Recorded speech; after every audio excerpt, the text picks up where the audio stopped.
I'm writing a story inspired by my family. As I'm writing, I'm discovering that actually I don't know the truth and I may never know the truth. So every day I write a few hours. I write in French by hands because it's the only way for me to access a certain voice that I've lost through immigration and another language. Because I grew up writing poetry, reading a lot of French literature, my language is very different. I think I had to spend a lot of years to entrain myself to decolonize my mind from all those romantic ideals from Russian writers and 19th century French writers.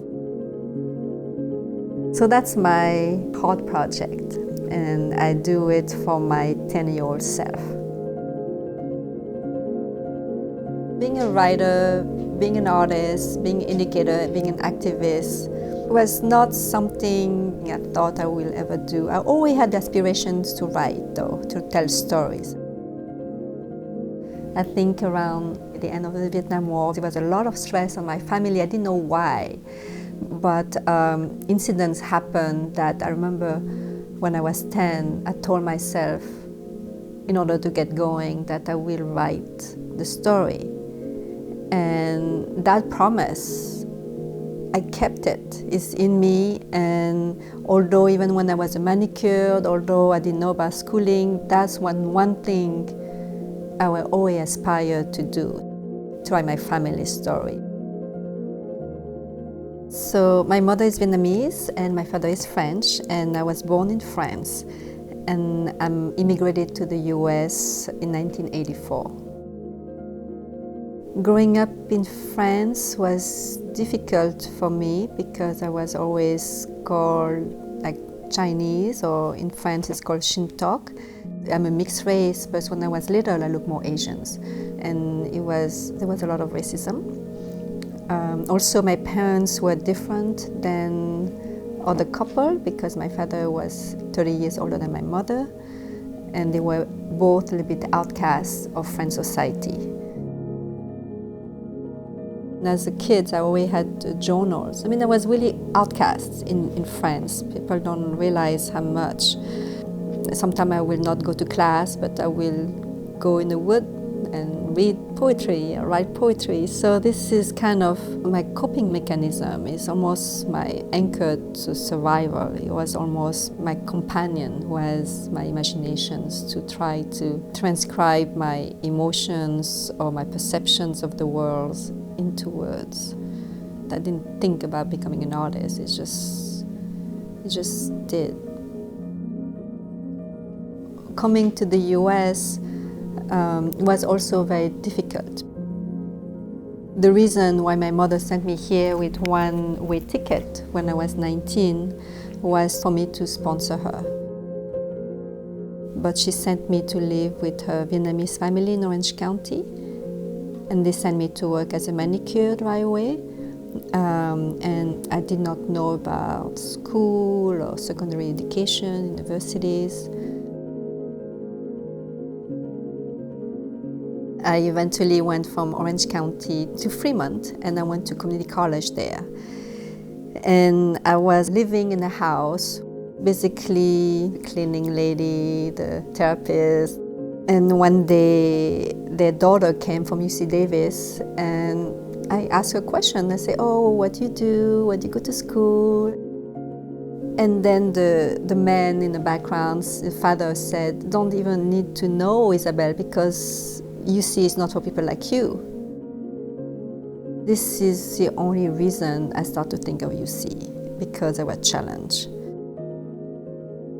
And I was lucky. I got accepted.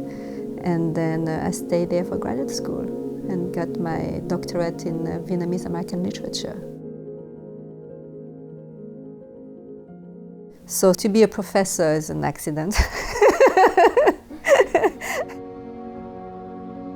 To be French, Vietnamese, Americans For a long time, I did not do public readings or even think I could write and publish my stories because I didn't think there was room for a story like mine in this country. In the US, Vietnamese American literature is quite marginal compared to even other Asian American literary texts, and even more so in American society. It was not very much visible, and if it was with certain expectations of what a Vietnamese American story looks like. Certain story that emphasized the refugee experience was more popular and more likely to be published. So 10 years ago, I thought of starting an organization, and I called my good friends Vietnamians. We were grad students together at UC Berkeley, and we were in this group called Ink and Blood that centered the stories of Vietnamese American poets and writers. At that time, when I will use the word diasporic in other settings, it was not always welcome. There was really an emphasis of centering the domestic and not the diasporic. Well, Vietnamese were scattered from different places in the world. It's because of the war, because of colonialism. It's very common for large families to be scattered in different parts of the world. So this diasporic experience really unpacked Vietnamese American identities. Why does it have to be memoir within the context of the Vietnam War? Yes, it's very important, and it also serves as a resolution of the Vietnam War for Americans. Why can't we write about love, social science fiction, or nature, or something else? We really also wanted to encourage to create space that provide opportunities for writers to write about anything they wanted. So that was also the drive behind forming an organization that was more progressive, that did not emphasize authenticity, but also make our voice stronger and push back against prejudice. And those perspectives sometimes did not coincide with people in Asian American studies, right? Asian Americanist. When I try to bring writers from different countries together to reflect that experience, in the process, I'm gaining strength to think that my story is also valid, that there is now room for me. To be where I am now, to live here in San Francisco, to be a professor, to get to work with artists, to even think that I can write a story and be published, this is more than a dream come true. And I don't take any of this as granted. I was always touched by unfairness, and to do something about it in my own scale. It's my work, it's my passion. To tell my story is part of that work, because as I write, it's not only just about me and tell my story. I'm thinking about points I want to make and put out there. And I think, especially now, we need more story from people of color or from women who've gone through a lot and then remain silent. Imagine a world without story and art and culture, it will be a very scary world. And now there's attacks against people of colors. It's so important for the story to be produced and heard and understood. Because of the politics right now, I also see with the young people more engagements. See what's happening in the societies and want to step up. And one way to step up is to support the story, tell the stories, read the stories. Because if you don't want things to repeat, you've got to know where you come from, the stories, and who you are. I was taught, know your history, know the self. What do you do when this history is not in history book, when the parents don't want to talk about it, or when they make up stuff? You need to know this, but it's not easy. Doing my research about my family, I'm discovering a lot of secrets, a lot of things I did not know. It reminds me or anchor in me the fact that I really belong to that Vietnam story and history.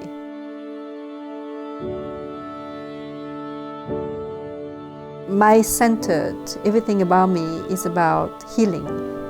I'm really invested in trying to heal myself and those around me.